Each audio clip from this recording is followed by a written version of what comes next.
Okay, calm down. You got rivers, man. You got rivers, man. Okay, calm down. Hello, everyone, and welcome to the Katie Halper Show. So excited to be here with you. We have an amazing show for you today. Just going to get started with it, but I have some important announcements. But first, who are we talking to on today's show? We will be talking to esteemed, prolific, unstoppable historian Gerald Horne, and then we'll be talking to CIA whistleblower John Kiriakou. But first, again, some announcements. Please subscribe to this channel. It's a great way to help grow the show and bring more people to the show. We've passed 90,000 subscribers, which is great, and we couldn't have done that without you. But let's get to 100,000. Let's get past 100,000. So again, to do that, you just hit subscribe, and then you hit the bell, and then that way you also don't miss any of our streams or any of our clips. And what else can you do? You can also like the video. Please do like this video right now. Just hit the like. That's another way to help the algorithm so we can fight against the corporate overlords who try to control us through algorithmic suppression. Like any of the videos that you watch, like it right now, like videos that you watch after the fact. Also, you can become YouTube members, and that way you get access to cute badges and emojis. So make sure you consider that. And become Patreon supporters for just $1 a month. That's $12 a year. You help make the show happen. It really couldn't happen without your support.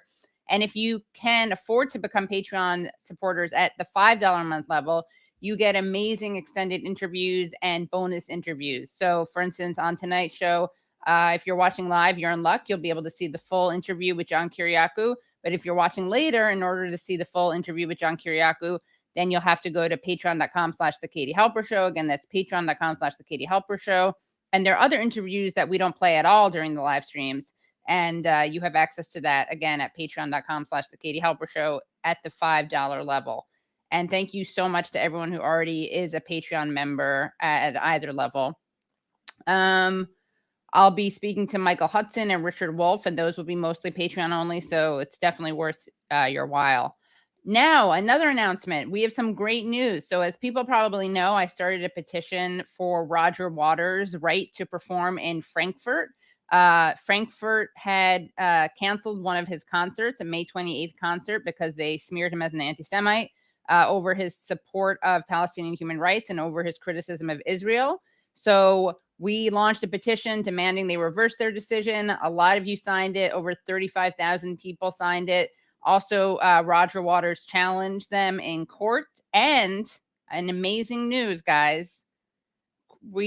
Quoting Deutsche Welle, an administrative court in the German city of Frankfurt on Monday found that neither the city nor the state of Hesse had the right to cancel a Roger Waters concert at the Frankfurt Festhall as it had previously sought to do. The court said that as the owners of concert organizer Messe Frankfurt, the state and city were obliged to, quote, make it possible for Waters to stage the concert, end quote, as contractually agreed. So yay, good news. And more good news about another guest of the show and friend of the show, Laura Sheehy, who I had on a couple months ago. She's the assistant professor of clinical psychology at George Washington, who had been smeared as an anti-Semite by the right-wing pro-Israel group Stand With Us. And she's been fully exonerated by a third-party investigation. So we got two victories that we can be excited about. So I think that's all the announcements I'm going to make. I'm just going to get the show rolling because I know you guys are very excited about tonight's guests. We're going to bring on the extremely prolific historian Gerald Horne, who holds the Moores Professorship of History and African American Studies at the University of Houston. His research has addressed issues of race in a variety of relations involving labor, politics, civil rights, and war. He is the author of over 40 books, the latest of which is The Counter-Revolution of 1836, Texas Slavery and Jim Crow, and the Roots of U.S. Fascism. So, welcome, Dr. Horne. Thank you for inviting me. Of course. So excited to have you back on the show. Always learn so much from talking to you. We're going to be talking about this very scary indictment of 4 U.S. citizens who are accused of being illegal agents of the Russian government. But before we get to that, I want to talk to you about what is happening in Sudan. As people probably know, 459 civilians at least have died since fighting broke out on April 15th. But what is happening there? Why is it happening there? And what is the role of the West in this conflict? Well, as you may know, in the 1980s, in a previous career as a left-wing lawyer, I was brought by the Union of Arab Jurists to engage in shuttle diplomacy with regard to the then percolating civil war between Sudan and what became South Sudan about a decade ago when it successfully declared independence. But in order to understand what's happening in Sudan, you have to go back to independence in the mid-1950s when Sudan had an exceedingly strong communist party, perhaps the second strongest on the continent behind South Africa. That was inimical to U.S. Cold War interests, which then began to destabilize the country. And like a seesaw, that led to the rise of military forces ruling in Khartoum, not to mention religious zealots, the latter of whom included the notorious Osama bin Laden, who was housed there in the 1990s, according to the u.s.a at least, and Mr. Clinton then fighting sex scandals, lobbed cruise missiles at Khartoum, supposedly to destroy Mr. bin Laden and his forces, but actually destroying manufacturing facilities. But in terms of the present crisis, it stems from an internecine conflict within the military. That is to say, as many of your audience may know, the Sudanese military versus a wing of the Sudanese military would be as if the Pentagon was fighting the Navy SEALs and the Green Berets. But there are economic issues as well. The Sudanese military, no doubt, would like to ape the military in neighboring Egypt, which controls a good deal of the economy in Cairo. The so-called rapid support forces, which are fighting the Sudanese military, are backed by the Gulf Arabs, United Arab Emirates. The rapid support forces have sent young men to their death in the losing war in Yemen, which is backed, as you know, by the Saudis. The Sudanese military is backed by the Egyptian military. The United States is very upset because the Wagner Group of Russia has established close ties to Sudan's neighbor. Speaking of the Central African Republic, the Russians, we are told, are establishing a military base in Port Sudan on the Red Sea, due south of that major choke point that is the Suez Canal. And we know that the United States supposedly is withdrawing a number of its diplomats and U.S. nationals from its base in Djibouti due east, but there is concern that that might lead to a disguised intervention of sorts by Uncle Sam. Wow. Okay. What do you think is concerning the United States in this conflict? Well, they're concerned about Russia. They're also concerned that France cannot keep a lid on its neo-colonial empire. That's been the de facto arrangement between Paris and Washington, going back to the Suez debacle of 1956, when you'll recall that Britain, France, and Israel attacked Egypt for control of the Suez Canal. After that fiasco, London decided to tie its apron strings closer to Uncle Sam. France went in a different direction. Washington said, fine, but you ought to be able to keep a lid on this neo-colonial empire. That is not happening. You know that the French have been ousted from Mali. They're in bad odor in Burkina Faso. That is having knock-on effects with regard to the European Union. In neighboring Chad, due west of Sudan, you see that relations have broken down between Berlin and N'Djamena. So Washington is probably concerned that it needs to elbow France aside since it can no longer play its neo-colonial role. That is not necessarily winning friends and influencing people in France. Recall that Mr. Macron just a few days ago raised questions about whether France and the European Union would be on board with this new Cold War against China. So this is a very complicated situation in Sudan that has repercussions both continentally in Africa and globally. Vice President Kamala Harris recently went to Africa, and she was asked a lot by the media about what the United States was going to do to stop China from interfering in Africa. What are your thoughts on this framing?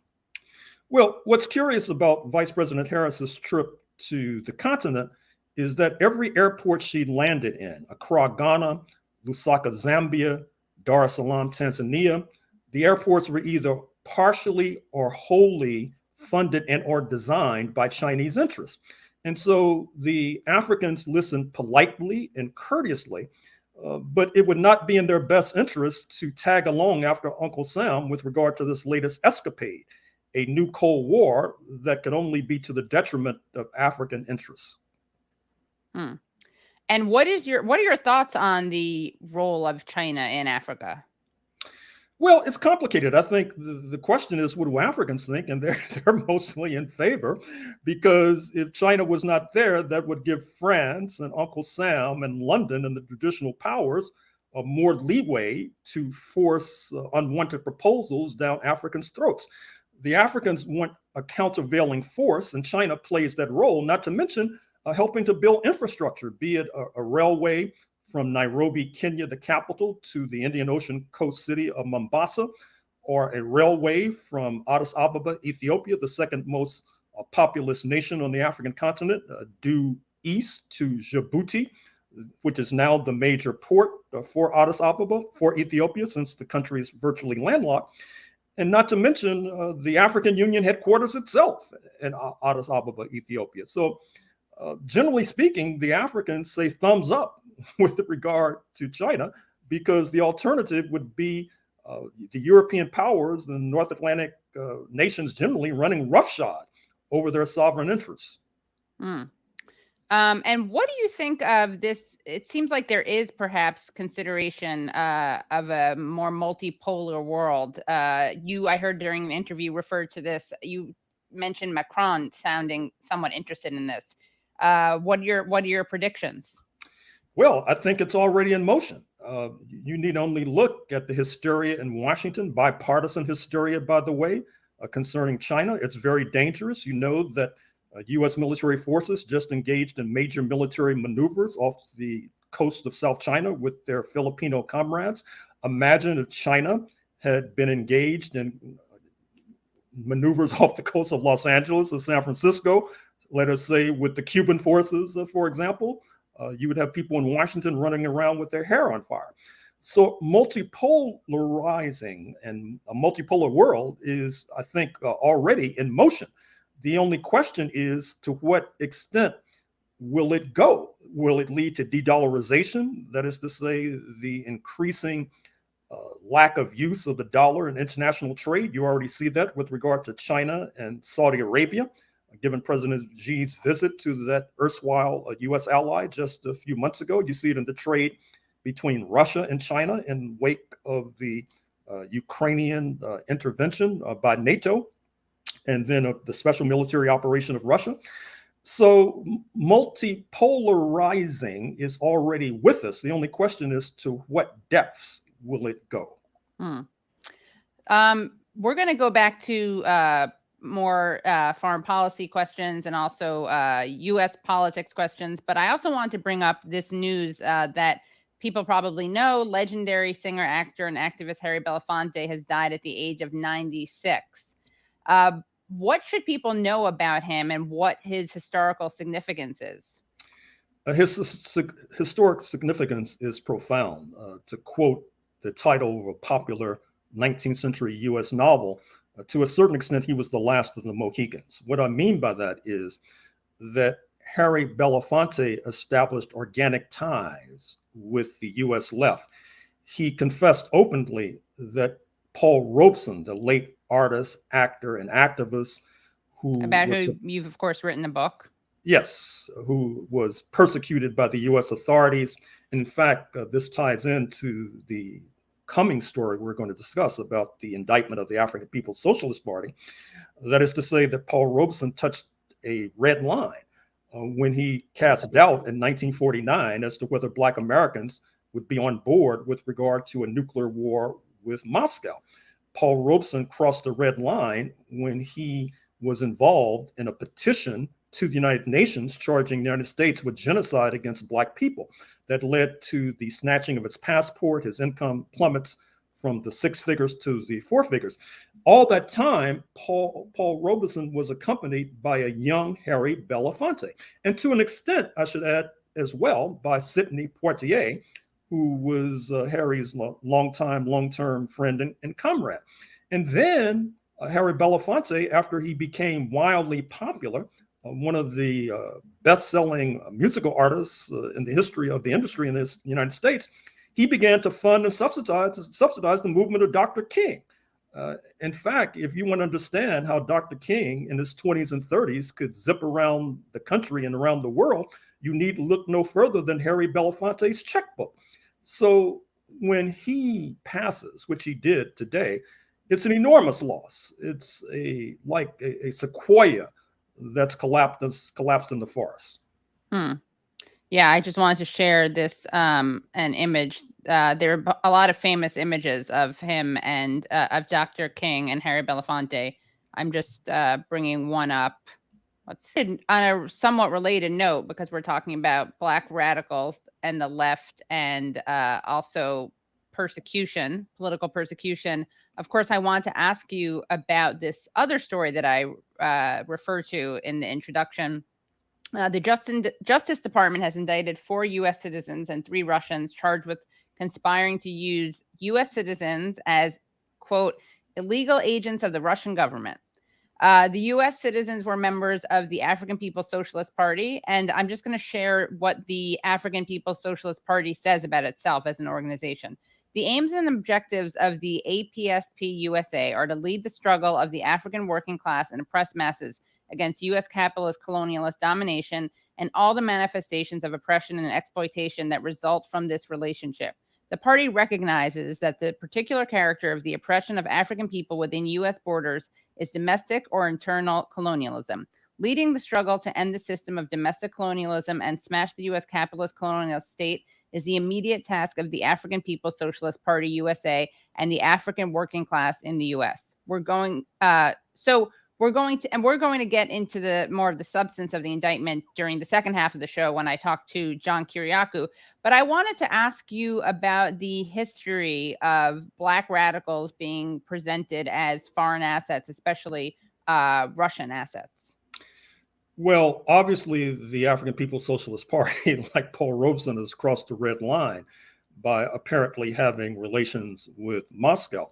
I've already mentioned the unfortunate case of Paul Robeson himself, but his comrade, W.E.B. Du Bois, a founder of the NAACP, a founder of Pan-Africanism, was indicted by the U.S. authorities in federal court, supposedly for being an agent of Moscow because he led a campaign to ban nuclear weapons. Banning nuclear weapons was thought to be an idea that came straight from the then Soviet Union. In other words, one, as a Black person, A, you were not allowed to have that kind of relationship with a major power that had contradictions with Washington. And B, generally speaking, you should steer clear of foreign policy, which is a dictum, I'm afraid to say, that's still being followed by a goodly number of our organizations. The NAACP has barely gotten involved in foreign policy since Du Bois was indicted, or if they have gotten involved, it's been on the wrong side with regard to, for example, the pro-Vietnam War sentiment that percolated through the NAACP in the 1960s and 70s. And this is nothing new. If you go back to the founding of the United States in 1776, it's no secret to historians, at least, that Black people by several orders of magnitude did not engage in class collaboration and stand alongside slave owners like George Washington and Thomas Jefferson and James Madison.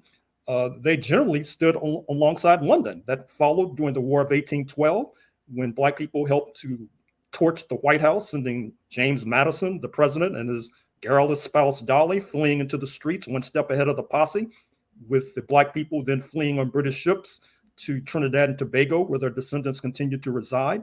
In the 20th century, you saw Black people at the time when Woodrow Wilson, the then US president, in the first 2 decades of the 20th century, he sent US troops into Mexico in order to try to ensnare Pancho Villa. At that time, you had Black people in solidarity with Pancho Villa. And so this has been a repetitive pattern. And I think that there's a certain kind of paranoia about the Black community. There's the fear that because we are so maltreated and mistreated, that our ears will perk up whenever a foreign whenever a foreign power beckons in our direction. And I think that that is the underlying force, if you like, behind the indictment of the African People's Socialist Party. Yeah, and it seems like it's extremely infantilizing also, right? Because it's the idea is that these people like Omali Yeshitela, who's been involved in activism for decades, he's 80, I believe 80 or 81 years old. Uh, the idea that he can't have his own political ideas, that he has to be doing this at the behest of a foreign government, like his own critique of NATO can't be something that he comes up with on his own, is very offensive. Well, if you'll recall, during the Cold War, if Moscow took a certain position and you had a similar position, ipso facto, that meant that you were an agent of Moscow. It got to the level of absurdity. I'm saying this in order to illustrate the absurdity. That is to say that if Moscow was in favor of fighting tooth decay and you were in favor of fighting Right. tooth decay, that might mean that you're an agent of Moscow. And that, as I said, I think to understand this strange phenomenon, you really have to understand the historic maltreatment and mistreatment of Black people, which then leads to paranoia that we will then ally with foreign powers. And of course, we have allied with Right. foreign powers. But it seems to me the answer is to reduce, if not eliminate, the maltreatment and mistreatment. And then you don't have to be tossing out indictments against Black organizations like you're tossing out confetti, for example. Right. And can you talk a bit about this tradition of Black internationalism? Well, certainly. If I'm not mistaken, Chairman Omali himself was involved in the San Francisco Bay Area with the Black Panther Party, and Yeah. they are usually Exhibit A when it comes to internationalism. Recall that they established a legation, a diplomatic mission in North Africa and Algeria at a time when Congo Brazzaville was known as the People's Republic of the Congo and was ruled by pro-socialist elements. They sent delegations there. The Black Panther Party sent delegations to North Korea, to Vietnam when the United States was involved in a shooting war with Vietnam. And in fact, the Black Panthers offered to organize battalions to go fight alongside the Vietnamese. And indeed, this too got them into quite a bit of hot water, helping to explain why they were pulverized so severely, up to and including leaders such as Mark Clark and Fred Hampton being shot in their beds in December 1969 by officers of the state. So this question of Black alignment with the real or imagined antagonists in the United States, it's a very serious issue. It's really one of the most powerful tools that the Black community has, but alas, because you tend to be severely punished if you use that tool, most decide to stay away from that tool. I wanted to share some clips of modern day, because it's, of course, not just a historical phenomenon. We're seeing this indictment today, but also some other examples of people suggesting that projects of Black liberation are actually Russian ops. So let's take a look at what Kamala Harris had to say on the Breakfast Club about Colin Kaepernick's protest. So that's what they start to do. Right. That's what they start to do. They did it then, they will do it now. You know, people have said, if you look at, for example, the heat that ended up around the bend the knee and Colin Kaepernick. Mm-hmm. Many smart people have said it actually was not a thing. Mm-hmm. The Russian bots started taking that on. Really? Yes. You feel like you're being targeted by Russian bots now? Well, we already know we are. Yeah.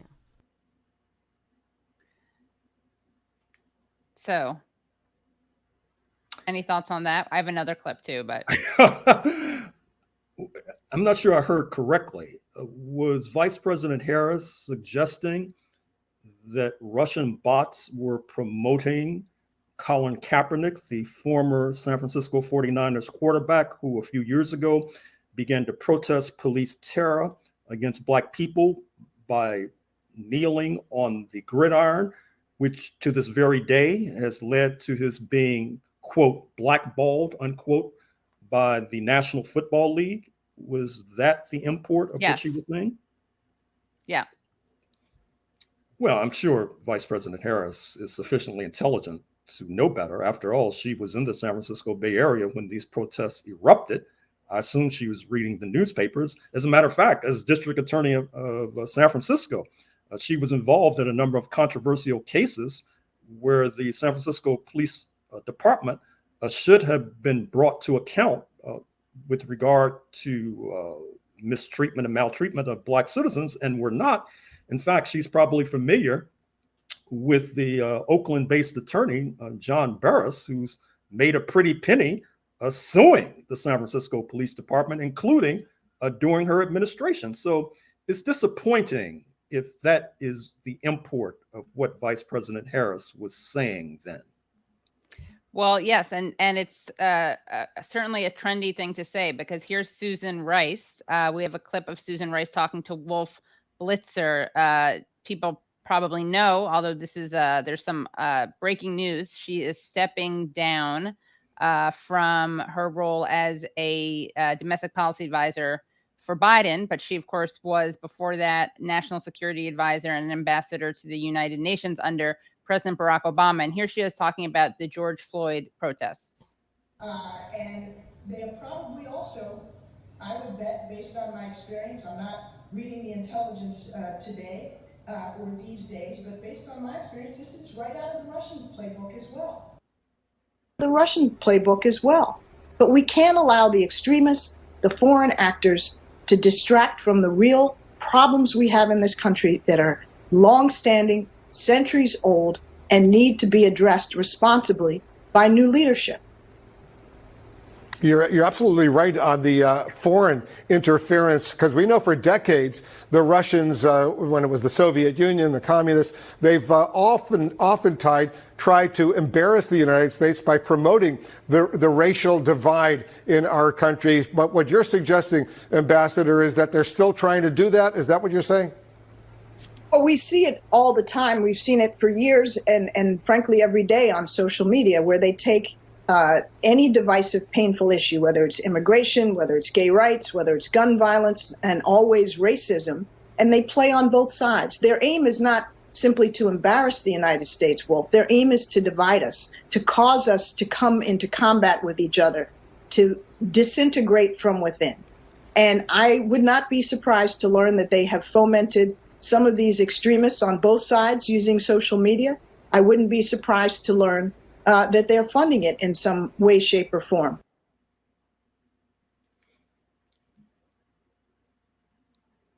Well, all I can say is physician heal thyself. As you know more than most, the United States has this National Endowment for Democracy, so-called, which interferes in the internal affairs of over 190 different countries, oftentimes trying to stir unrest. And so obviously, Susan Rice knows about that particular tool, since I'm sure as U.S. Ambassador to the United Nations, she was receiving briefings about it. But as you also probably know, this idea of blaming Moscow, I think, has, in a sense, come into a roadblock. You may know that the former acting director of the Central Intelligence Agency, Mr. Morrell, has said that when during the 2020 campaign, there was this controversy involving the laptop of Hunter Biden, the then presidential nominee, Mr. Biden's troubled son, that they put out this story with 4 plus intelligence agents saying that it was probably not an accurate story, that it was the result of Russians, agents, disinformation, etc. He threw Anthony Blinken, the current Secretary of State, under the bus by saying that it was Anthony Blinken's idea. I don't think we've heard the last of this story. And I think that this question of pointing the finger at Moscow whenever there is an issue domestically, the chickens might be in the process of coming home to roost. How so? Well, I don't think that we've heard the last of this Hunter Biden laptop story. Mr. Biden is just announced for re-election. I'm sure that not only will Fox Media seek to recuperate after sacking Tucker Carlson by outstripping Newsmax and One America News in terms of promoting this story, The Wall Street Journal, I'm sure, will pick it up. They've already had columns about it, for example. So maybe that'll cause many in the US electorate to rethink this idea that whenever there is a domestic issue, that Moscow is responsible. And in any case, as you suggested a moment or two ago, it reminds us of what happened during the anti-Jim Crow era. Whenever there was some unrest in the Black community, outside agitators were blamed.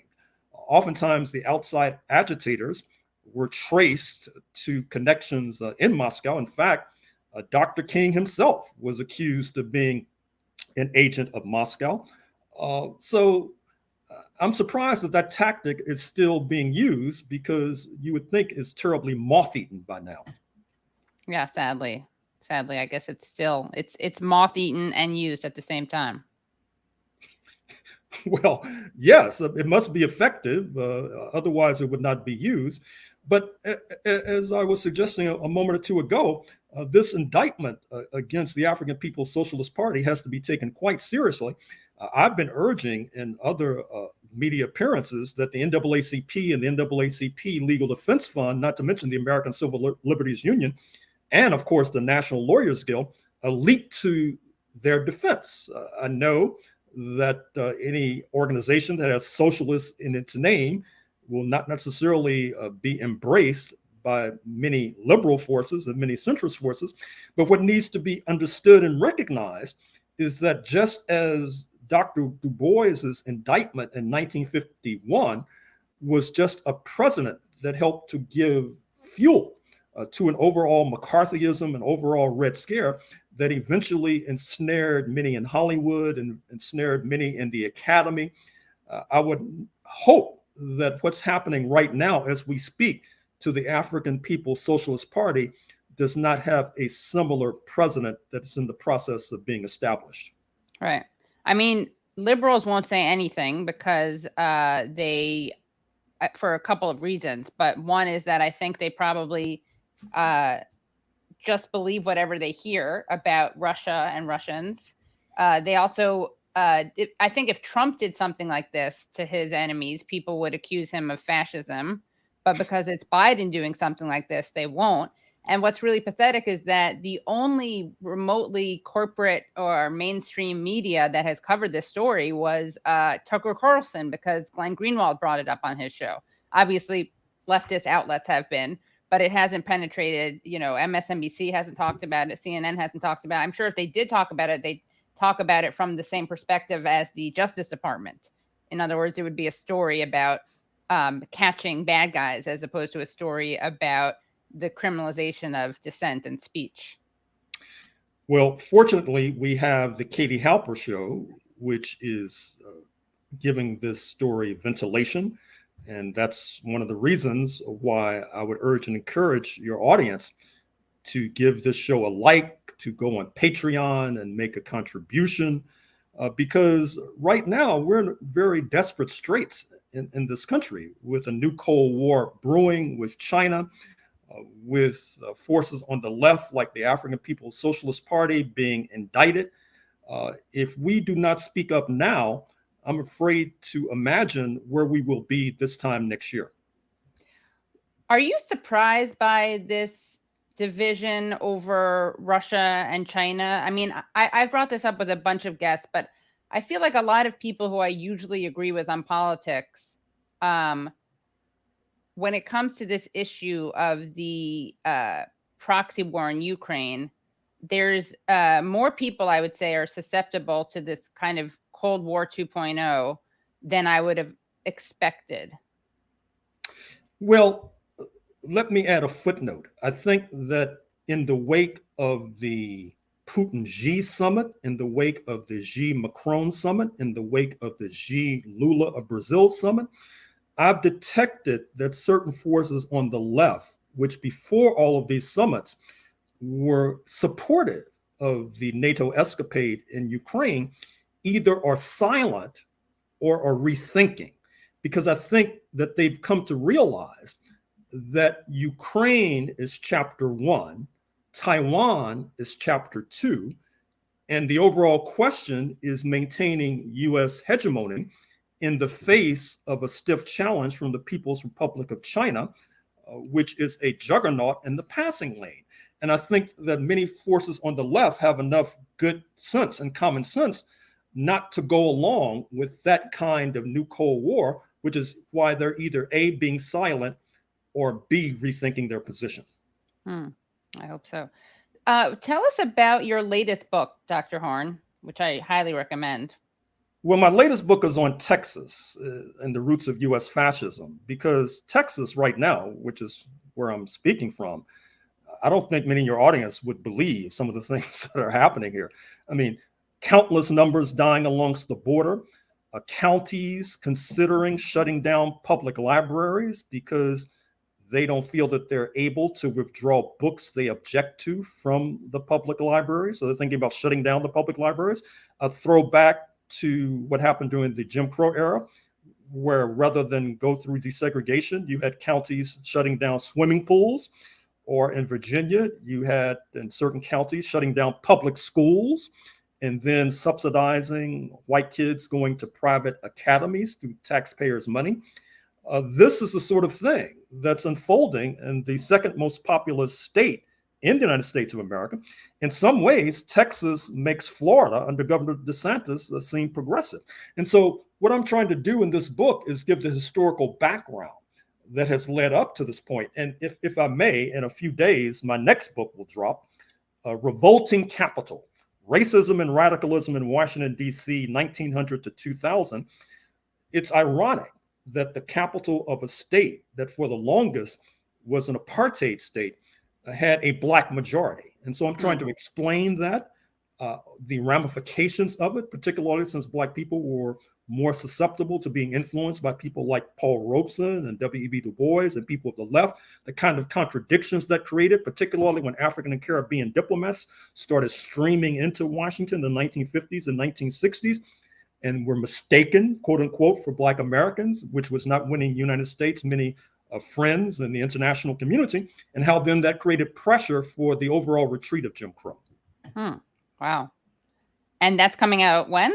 In a few days. Wow. Do you ever do anything besides write and read? And come on shows, I guess. Yeah. Of course. As a matter of fact, I'm in serious mourning about the fact that Netflix is stopping its DVD mail service because people think everything is streaming. That's false. Right. There are all sorts of movies and documentaries. I'm not sure what's going to happen to them, quite frankly. And I spent a lot of time actually watching this kind of documentaries and other movies from all over the world through the DVD service, which is disappearing on September 30th. Wow. What's some recent ones that you recommend? Well, I just saw this. I can only talk about what I've seen recently because I see so many and they're difficult to distinguish. I just saw this 4-hour documentary on a U.s. aircraft carrier, the Nimitz. It's like a fly on the wall documentary dealing with these 5,000 plus U.S. sailors living in close quarters, the racial conflicts, the gender conflicts, the looming war that they're about to be involved in. It was quite fascinating. It comes out of PBS. It's called Carrier. Wow. Okay. Carrier. And someone in the comments asked about another book of yours, one that I haven't read, but I actually really want to. Because he thought it was relevant to our discussion. Class Struggle in Hollywood, 1930 to 1950, moguls, mobsters, stars, reds, and trade unionists. What can you tell us about that book? That book came out a few decades ago when I was living in Southern California, and it deals with labor history in the film industry. It's no accident that Hollywood has produced some of our most stalwart leftists. Recall that Paul Robeson himself was an actor. Harry Belafonte was an actor. If you look at screenwriters like Dalton Trumbo, who wrote the screenplay to Spartacus, one of the most powerful anti-slavery films ever produced, he was also a funder of the Black Panther Party, for example, and was also one of the celebrated Hollywood 10. That is to say, the screenwriters and directors who were, quote, blacklisted, unquote, because of their politics. And so this book, Class Struggle in Hollywood, deals with strikes and labor unrest in Hollywood by below the line workers, as they're called, painters, set decorators, et cetera. And of course, as you know, the writers in Hollywood, as we speak, are about to be on the picket line because they're really being cheated royally by the studios, and they're raising their voices, and good for them. Well, I'm going to have to read that book. And anything else that you want to tell us about that you're working on, or any final thoughts? Because you've been so generous with your time. Well, you may have inferred reasonably that I'm working on a book on the Black Panther Party right now. And I'm probably going to write it by the end of the year, and it'll probably be out next year. It's dealing with the Black Panther Party in Southern California. So therefore, I'm dealing with Dalton Trumbo. They got a lot of funding from Hollywood. Jane Fonda, for example, her then husband, Tom Hayden, for example, Bert Schneider, who produced this powerful anti-war documentary about the Vietnam War, was probably the major funder of the Black Panther Party, for example. So that all that will be in this next book. And of course, it'll deal with the Angela Davis case, since she comes out of UCLA, as you know, and was fired because of being a member of the Communist Party, and then is arrested and was facing the death penalty for supposedly being implicated in a courthouse shootout about 50 odd years ago. So it's a large cast, and I'm looking forward to writing it. Great. How do you, what's your writing process? Like your work process? Do you work during certain hours? Do you do any methods? Like what is the Pomodoro method, where you work for half an hour and you take 5 minutes off or something? Well, when I'm in writing mode, and I'm really not in writing mode right now, I'm in research mode. But when I'm in writing mode, I'll usually write 4 or 5 days a week. I usually have music on. I even have Katie Halper on, because it tends to stimulate my brain to hear people talking. I know some people get distracted. Yeah, I can't do that. Yeah. Yeah. So that's my usual mode. And a good day, I would say, is writing 7 to 10 pages. Okay. Got it. Wow. That's so fascinating that you can listen to other people talking while you're writing. I can't at all. I can listen to music, but it has to be music I know, so it's familiar. So well, not only do I listen to it, sometimes if you come up with a nice metaphor, it'll go into my text. Oh, great. All right. I'm going to have to be more poetic and inspire me. And I did not pay Dr. Horne to say any of this, by the way, either this or about why people should support my Patreon. Purely organic. Absolutely. So don't indict him, anyone. Really, please don't put those bad vibes out here. Yeah, I shouldn't. Yeah. Well, thank you so much. And I'm really looking forward to your next book. And of course, we always love having you on. So looking forward to talking to you again. Thank you for inviting me. Of course. Thank you. Have a great night. And that was the prolific, legendary Dr. Gerald Horne. Everyone should get his books. I have one of them behind me. It's the big fat red one. That's his counter-revolution book about Texas. He's written great books about the counter-revolution of 1776. That's a really great one. A really great one about boxing that I really enjoyed. And, you know, I'm not really into sports, but it's so fascinating. Thank you, Cloud, for that super chat. Also, I forgot to announce in the opening that we're going to be doing a call-in right after the show. So right after the show, come on over to the call-in. We'll have a fun chat. I'm going to bring onto the stage someone who's been on the show before, and he's an amazing guest, an amazing storyteller. John Kiriakou is the only person to go to prison over the CIA torture program, which he blew the whistle on. He's a former CIA analyst and case officer, a Penn USA Award winner and best-selling author, and he's the co-host of Political Misfits and writes at johnkiriakou.substack.com. So welcome, John. Oh, you're muted. Yep. Thank you so much. Good to be back. Thank you for coming. Everyone's very excited to have you on. Pleasure's mine. Thank you. So much to talk about. Let's start off with that story that I talked about with Professor Horne, the indictment of 3 Russian citizens and 4 U.S. citizens who have been accused of, and I quote, weaponizing free speech. Russia's Foreign Intelligence Service allegedly weaponized our First Amendment rights, freedoms Russia denies its own citizens, to divide Americans and interfere in elections in the United States, said Assistant Attorney General Matthew G. Olson of the Justice Department's National Security Division. So that's what apparently Russia is doing. They are weaponizing our First Amendment rights. Right. Which kind of sounds like you're criminalizing the First Amendment, United States Justice Department. Crazy. It says also in this indictment, today's announcement paints a harrowing picture of Russian government actions and the lengths to which the FSB will go to interfere with our elections, sow discord in our nation, and ultimately recruit U.S. citizens to their efforts. You know what? In the interest of transparency, I have a show every day from 12 to 2 on Sputnik Radio. And I didn't approach the Russians to work at Sputnik. They approached me, and I turned them down. This was in very early 2017. And about 6 months later, they came back and they said, "We'd really like to give you your own show on Sputnik Radio." And I said, "Well, listen, if I do a show like this, I would want the freedom to say anything that I want and to criticize anybody that I want, including Vladimir Putin, if it were to come to that." And they said, "Done." And I said, "Really? Are you willing to put that in writing? Like put it in the contract?" Done. And they did. And just as an example, on the day that Russian forces crossed the border into Ukraine, I said, "I unreservedly condemn the Russian invasion of Ukraine, and I would hope that the Russians would withdraw their troops immediately." And then we got along with the show. So if the FBI wants to talk about criminalizing free speech, maybe we should look instead at the Espionage Act and the way it's used as a cudgel to beat people down who want to exercise free speech by calling out government waste, fraud, abuse, or illegalities. But they don't want to have that conversation. Right.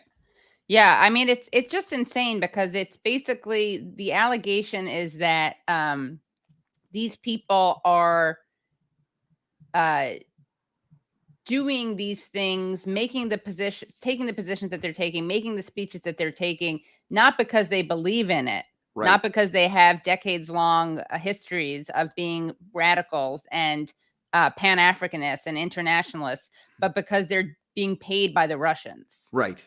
And the other thing that's so ridiculous about this is that anything that is critical of the U.S. will definitionally be in the best interest of the Russian government, just like anything that's critical of the Russian government will definitionally be in the best interest of the U.S. So anyone who's critical of the United States, by that definition, is a Russian asset.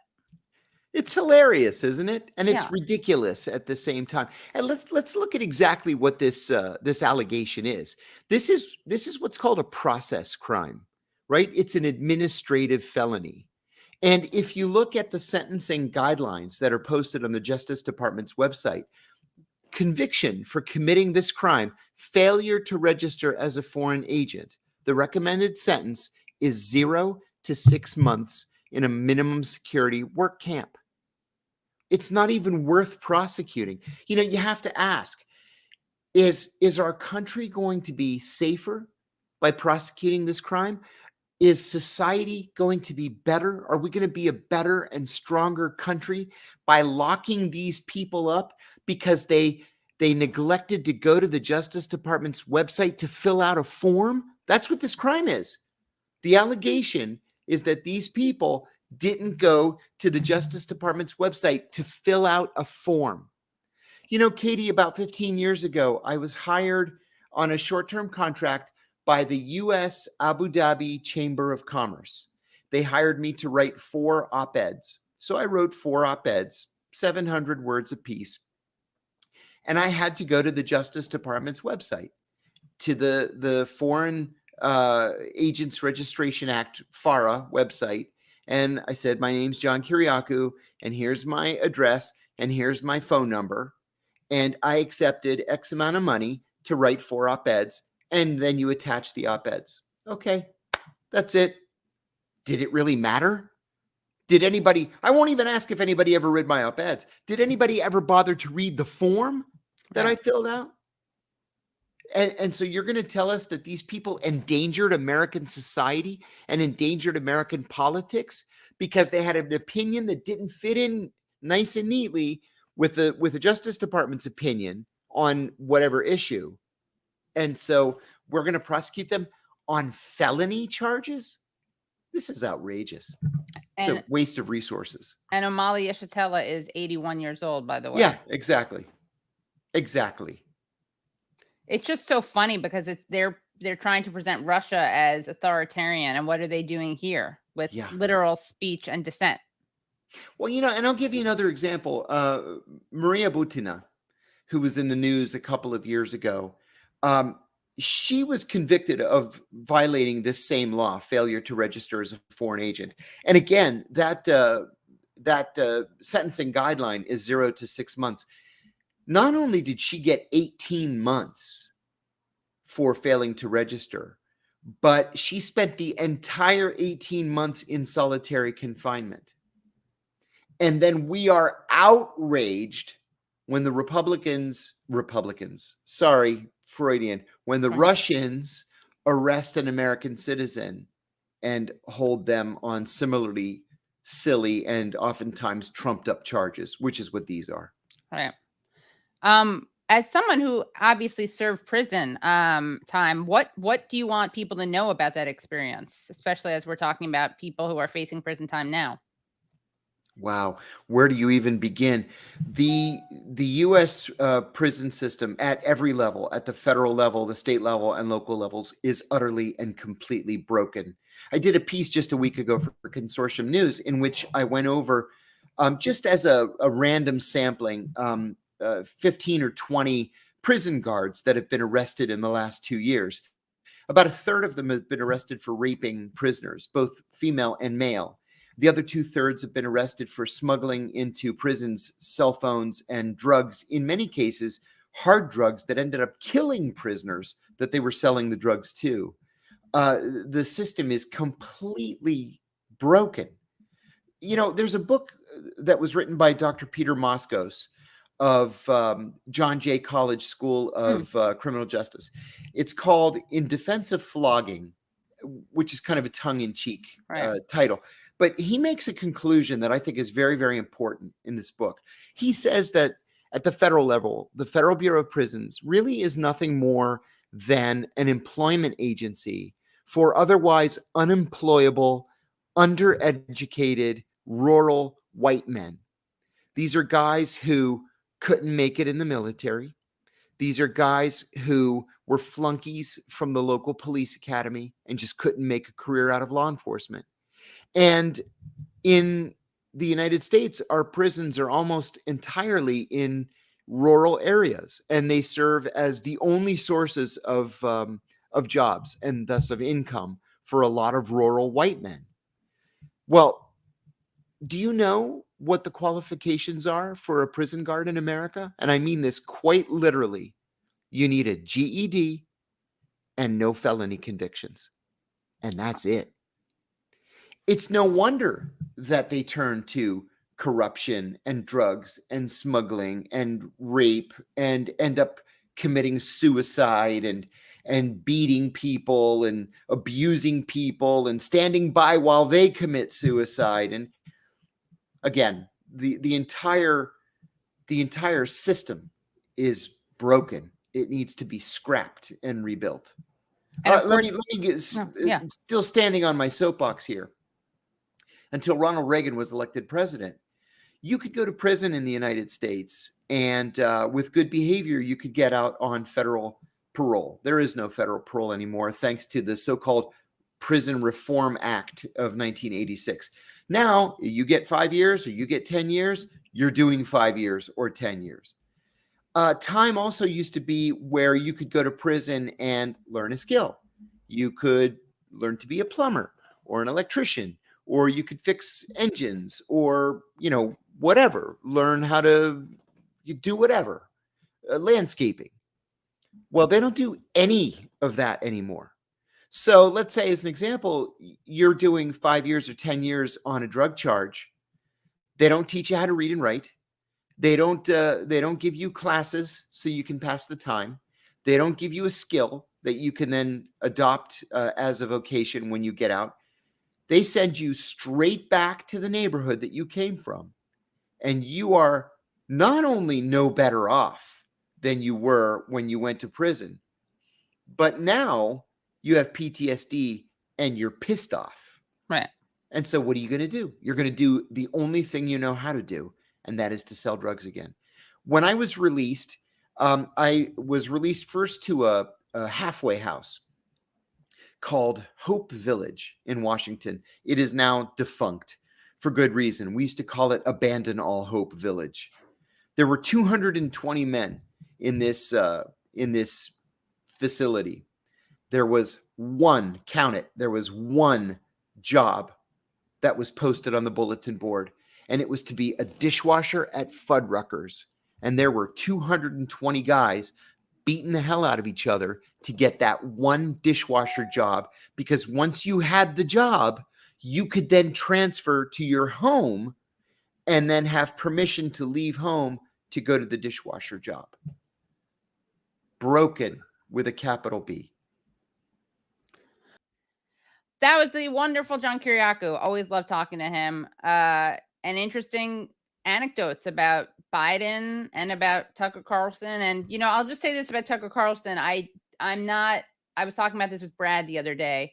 I think that I'm not interested in rehabilitating Tucker Carlson, who has said awful things. Again, for me, it's a sad statement about the fact that you could only find certain voices that should have been on liberal media, that you had to go to Tucker Carlson to find those voices, or you had to find someone arguing to free Assange. You couldn't find that recently on MSNBC, and that should be a mainstream position.